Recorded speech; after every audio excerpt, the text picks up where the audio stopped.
సంజయ్ గారు కరీంనగర్ లో గెలిచిన కార్పొరేటర్లను హైదరాబాద్ లో భాగ్యలక్ష్మి టెంపుల్ కి తీసుకొచ్చి మతతత్వ రాజకీయాల గురించి మాట్లాడి కేవలం రానున్న జీహెచ్ఎంసీ ఎన్నికలల్లా బీజేపీ పార్టీని ఉనికిని కాపాడే ప్రయత్నం మీరు చేస్తున్నారు.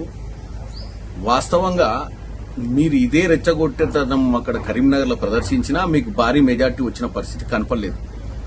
ఇప్పుడు హైదరాబాద్ లో కూడా మీరు ఎప్పుడు ఈ హిందుత్వ రాజకీయాలు చేస్తూ ప్రజల్ని రెచ్చగొడితే మీరేదో అలా రెచ్చగొట్టి పబ్బం గడుపుకోవాలంటే ఇప్పుడు ప్రజలు ఆల్రెడీ చూస్తున్నారు మన వంక. ఈ రోజు జీహెచ్ఎంసీ ఎన్నికలు అతి త్వరలో జరగనున్నాయి. తెలంగాణలో ఏమైందో మొన్న మీకు ఒక్క కార్పొరేషన్ వచ్చింది, 113 మున్సిపాలిటీలలో 0 వచ్చినాయి, 7 కార్పొరేషన్లు 1 కార్పొరేషన్ వచ్చింది. ఇప్పుడు ఎట్లాగూ ఉనికిని కాపాడుకోవాలి, హైదరాబాద్ నగరంలోనన్న బతకాలన్న ఆలోచనతోటి నువ్వు ఈ పని చేస్తున్నావు తప్ప నీకు అంతకంటే మించలేదు. ఇంకోటి, మా ముఖ్యమంత్రి గారు ఢిల్లీకి మూటలు మోస్తుండు అని చెప్తున్నావు. నేను ఒకటే అడగదలుచుకున్నా, గతంలో నువ్వు ఇదే భాగ్యలక్ష్మి టెంపుల్ లో ఇంకెక్కడో హైదరాబాద్ లో మీ అమిత్ షా వస్తే అమిత్ షా చెప్పులు ఎక్కడో వదిలేస్తే చెప్పులు చేత పట్టుకొచ్చి అమిత్ షా కాళ్ళక్కడ పెట్టినావు.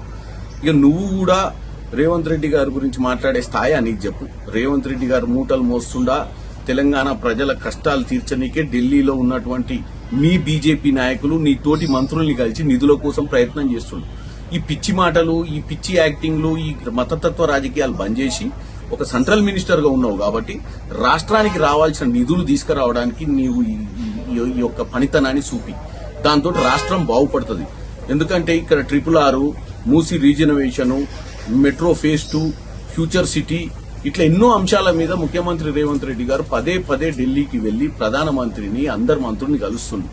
కాబట్టి మీరు కూడా మీకు 8 మంది ఎంపీలను గెలిపించినటువంటి తెలంగాణలో ఏం పీకిర్రని చెప్పి ఇప్పుడు మళ్ళీ మీకు ఓట్లేస్తారు చెప్పండి. కాబట్టి ఏదన్నా పనికొచ్చే పని చేయాల్సిందిగా బండి సంజయ్ గారిని కోరుకుంటున్నారు.